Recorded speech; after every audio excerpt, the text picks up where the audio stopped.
Hello bachcho, let's read the question. The question is the ratio between the net gain of ATP, number of CO2 liberated and the number of ATP utilized during anaerobic respiration with alcohol fermentation is option A 1:2:3, option B 2:1:2, option C 1:1:1 और option D 1:2:1। इस question का की concept है alcoholic fermentation. Alcoholic fermentation generally yeast में होता है, जहाँ पर हम ग्लूकोज को यूटिलाइज करके एनर्जी यानी कि सेलुलर एनर्जी को लिबरेट करते हैं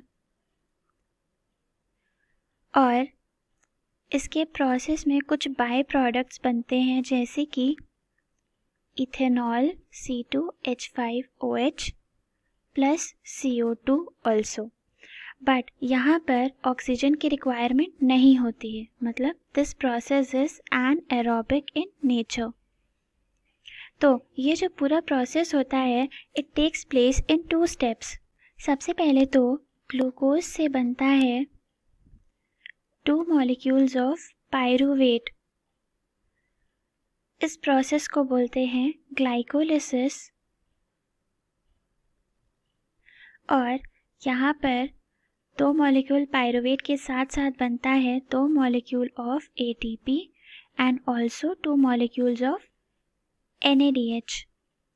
फिर इस पे जब कुछ और एंजाइम्स काम करते हैं और अल्कोहलिक फर्मेंटेशन होता है तो बनता है यहाँ पर एक मॉलिक्यूल ऑफ C2H5OH यानी कि इथेनॉल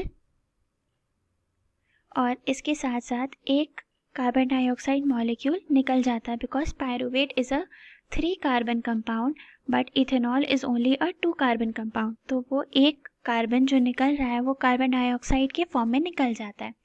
ऑल्सो यहाँ पर 2 NADH का यूज़ हो जाता है।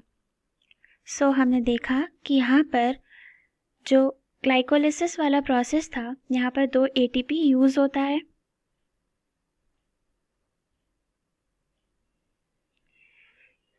So in total net gain of ATP is 2 because 2 NADH बना था तो 2 NADH यूज़ भी हो गया और यूटिलाइज कितना हुआ वो भी 2 और CO2 कितना लिबरेट हुआ वो हुआ 1।